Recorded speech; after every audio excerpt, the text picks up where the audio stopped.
안녕하십니까, 정희태입니다. 천공 의혹 끝까지 부승찬 당선인 국정조사 특검 추진.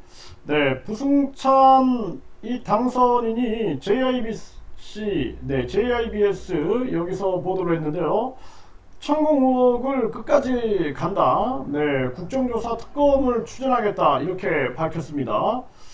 그래서 이 용산 대통령실 이전 천공 개입 의혹과 관련된 국정조사 및 특검을 추진할 거라고 밝혔어요. 그 한 목사도 이 천공의 의혹을 계속 제기하고 있고, 또한 김건희 여사에 대한 이 디올백 그 의혹을 제기를 했죠. 그래서 사실상 대통령실이 이전될 때 많은 국민들은 의아해했습니다. 아니, 어떻게 대통령실을 이전하는데 국민들에게 동의도 구하지 않을까? 그리고 전염병 3년으로 고통받은 그 국민들에게 위로를 하지 못할 망정 세금을 들여가지고 이 대통령실을 옮기고, 그리고 영빈관을 뭐 새로 짓네 뭐 이런 얘기들이 막 나올 때 얼마나 비참한 심정을 느꼈는지 모릅니다. 국민들이 전염병 3년으로 고통을 받고 뭐 자영업자들 길바닥 나와서 머리를 깎고 눈물로 호소해도 대통령은 정신을 못 차리고 갑자기 왜 이 대통령실을 옮기려고 했는가, 여기에 대해서 철저하게 진실 규명을 하지 않으면 안 된다. 그리고 그 부분에 대한 책임을 반드시 물어야 된다. 저는 그렇게 보고 있습니다. 이번에 최상병 특검이 국회를 통과했기 때문에 이걸 시발점으로 해가지고 그동안 대통령실 이전에 대한 의혹, 이거는 안 밝히면 안 될 문제다. 이번에 윤석열, 한동훈, 김건희 이 세 사람이 각종 이 나라의 이 정치적인 역할들을 하면서 나라가 굉장히 혼란 속으로 빠져 들어갔습니다. 그래서 이 부분에 대해서 부승찬 당선인이 이 부분을 짚고 있다라는 것은 굉장히 중요한 측면이다. 저는 그렇게 보고 있습니다. 그래서 1년여가 지난 지금도 여전히 천공이 개입했다는 의혹을 지울 수 없다라는 입장을 재차 피력을 했다라는 것입니다. 네, 그리고 천공이 다녀가지 않았다는 것은 그냥 진술에 의해서 내려진 결론이다.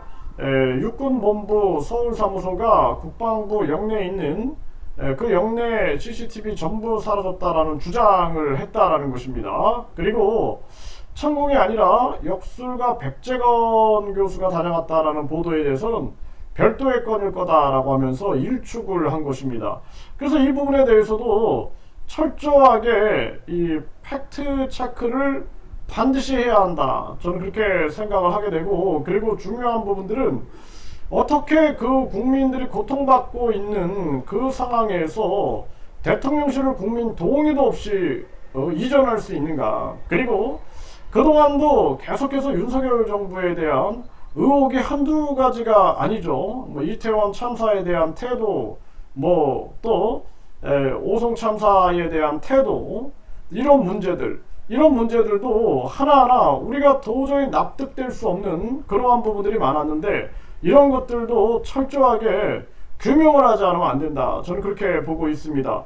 그래서 이번에 이 거짓 신인, 네, 공중부양한다, 이병철 양자, 박정희 비선이었다, 이렇게 주장했던 이 거짓 신인 문제, 그리고 정강훈 씨 문제, 우리 사회에 혼란을 주고 있는 모습이 아주 다분합니다. 그리고 이 천공 의혹 문제 반드시 밝혀야 된다. 저는 그렇게 보고 있고요. 대한민국이 저 북한 김정은이 이 북한 사회를 보게 되면 굉장히 반민주적이고, 그리고 반국민적이고 반인권적이죠. 그런 모습으로 가면 안 된다. 네, 이 북한은 사이비 정치 종교 집단인데요. 이 한국도 우리가 정치와 종교가 건전하게 서가지고 국민 주권과 이성과 합리를 바탕으로 가지 않으면은 북한처럼 흘러가지 말라는 법은 없습니다. 그렇기 때문에 이번에 당선인들은 본인들의 소임을 총력을 기울여서 전개를 해야 한다. 최상병 특검, 김건희 특검, 55클럽 특검, 그리고 이 부승찬 당선인이 추구하고자 하는 국정조사 특검 천공 의혹 끝까지 반드시 밝혀야 된다 이렇게 말씀드립니다.